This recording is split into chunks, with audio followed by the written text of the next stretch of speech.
नमः शिवाय। हर हर महादेव। कैसे हैं आप सभी लोग? उम्मीद करती हूँ कि आप सभी लोग अच्छे होंगे और अच्छे ही रहिए, स्वस्थ रहिए, मस्त रहिए। तो आज मैं अधिक मास के बारे में बात करने जा रही हूँ कि अधिक मास का क्या महत्व है और हमको क्या करना चाहिए, क्या नहीं करना चाहिए और कौन सा मंत्र हमको जपना चाहिए। तो लास्ट तक वीडियो में बने रहिएगा। अगर जो स्किप कर करके देखेंगे तो इसमें आप ही का लॉस है। लास्ट में ही मैं मंत्र वो बताऊंगी, तो लास्ट तक जुड़े रहिएगा। और अगर जो आपको वीडियो पसंद आता है तो कमेंट बॉक्स में ओम नमः शिवाय या जय श्री कृष्णा लिख दिया कीजिए। इससे हौसला बढ़ता है और मेहनत अधिक करने का फिर मन करता है। तो ठीक है, आगे हम पुरुषोत्तम महीने के बारे में बात करते हैं कि पुरुषोत्तम महीने के बारे में हमारे पुराणों में क्या लिखा हुआ है। फ्रेंड्स, तो सबसे पहले हम बात करते हैं कि जो अधिक मास है तो ये कैसे होता है, अतिरिक्त महीना ये कैसे बनता है। तो जैसे कि वैदिक गणना के अनुसार सूर्य की गति और चंद्र की गति से चलता है। तो चंद्रमा जो हमारा होता है ये सूर्य से इसकी गति थोड़ी धीमी होती, धीमे चलता है। तो अगर जब एक साल का हिसाब जोड़ें तो चंद्रमा 10 दिन पीछे रह जाते हैं। तो 3 साल में 10 10 10 करके 30 दिन पीछे रह जाते हैं। ठीक है, वैदिक गणना के अनुसार सूर्य चंद्रमा की गति को बैलेंस करने के लिए ये अधिक मास का निर्माण किया गया, इसको बैलेंस करने के लिए। तो बात करते हैं सौर वर्ष और चंद्र वर्ष क्या होते हैं। सौर वर्ष मेष, वृष, मिथुन, कर्क, सिंह, कन्या से लगाकर मीन राशि तक ये जो होती है हमारी संक्रांति, ये हमारे सौर वर्ष होते हैं। और चंद्र वर्ष हमारे होते हैं चैत से चालू होता है, चैत, वैशाख, ज्येष्ठ, आषाढ़, श्रावण, भादौ, क्वार, कार्तिक, अगहन, पौष, माह, फाल्गुन, ये हमारे चंद्र वर्ष कहे गए हैं।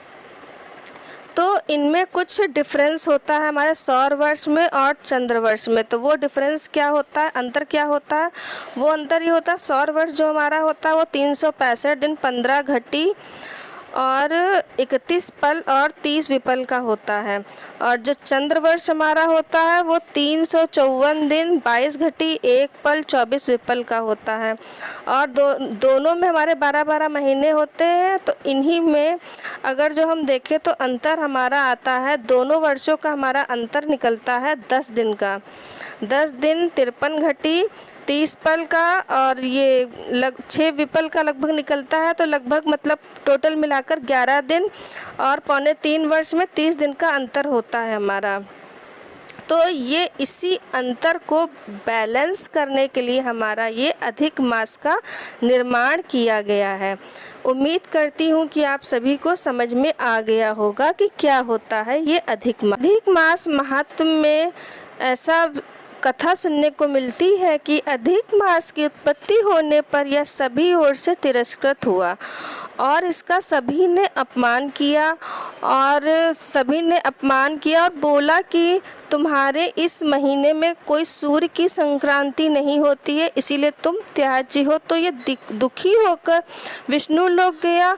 वहाँ अधिक मास ने नारायण से कहा कि मेरा कोई स्वामी नहीं है, जिस कारण सभी मुझे मलमास कहते हैं, मलिमलुच आदि नामों से पुकारते हैं। तो फ्रेंड्स, इसको मलमास तो बिल्कुल ही नहीं कहना चाहिए क्योंकि इसमें शुभ कार्य वर्जित होते हैं, लेकिन इसमें पूजा, धर्म, दान, तप आदि किया जाता है। तो मलमास कहना अनुचित होगा।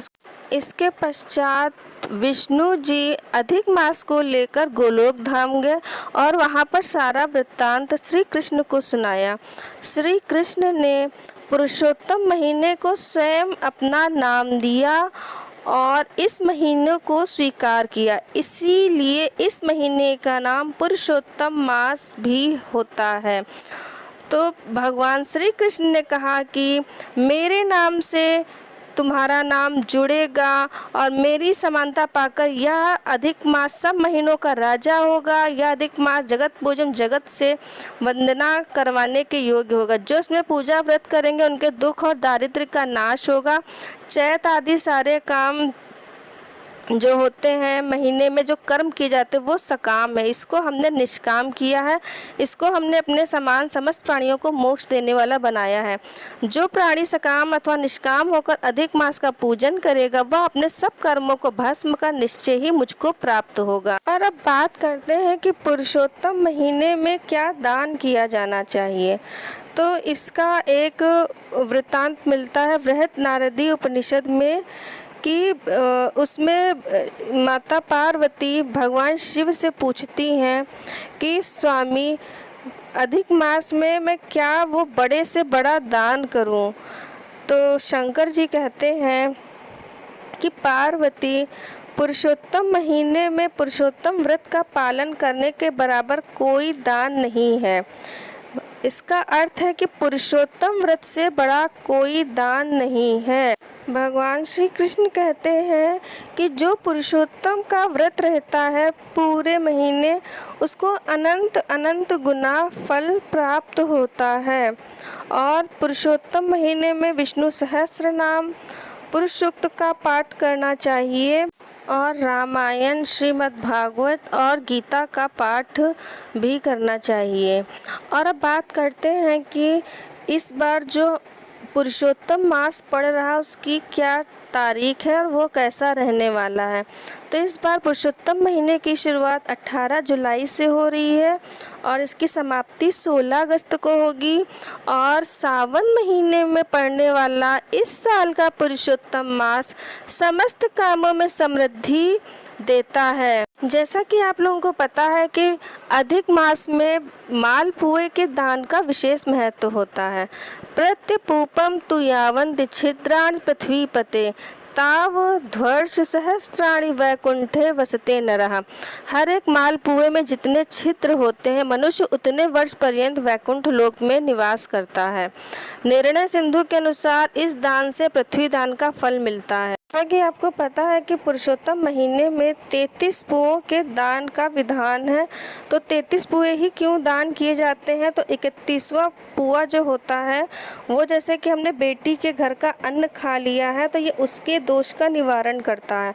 32वें नंबर का जो पुआ होता है जैसे ब्राह्मण और गुरु के घर हमने खा लिया तो ये उस दोष का निवारण करता है। 30वें नंबर का जो पुआ होता है किसी के सूतक पातक में अगर जो हमने भोजन ग्रहण कर लिया है तो ये उस दोष का निवारण करता है। अधिक मास में हमारे शास्त्रों में जिन कामों की मनाही की गई है वर्जित किए गए हैं वो कार्य नहीं करना चाहिए। एक तो इनमें से है कि यज्ञोपवीत संस्कार नहीं होता है और मुंडन नहीं होता है, उपकर्म नहीं होता है, आप किसी भी नए घर का आरंभ नहीं कर सकते हो और जनेऊ नहीं होता है, गृह प्रवेश नहीं होता है, विवाह नहीं किए जाते हैं, कोई जो नया कार्य जो विशेष कार्य जो शुरू करना होता है वो भी अधिक मास में आप शुरू नहीं कर सकते हो।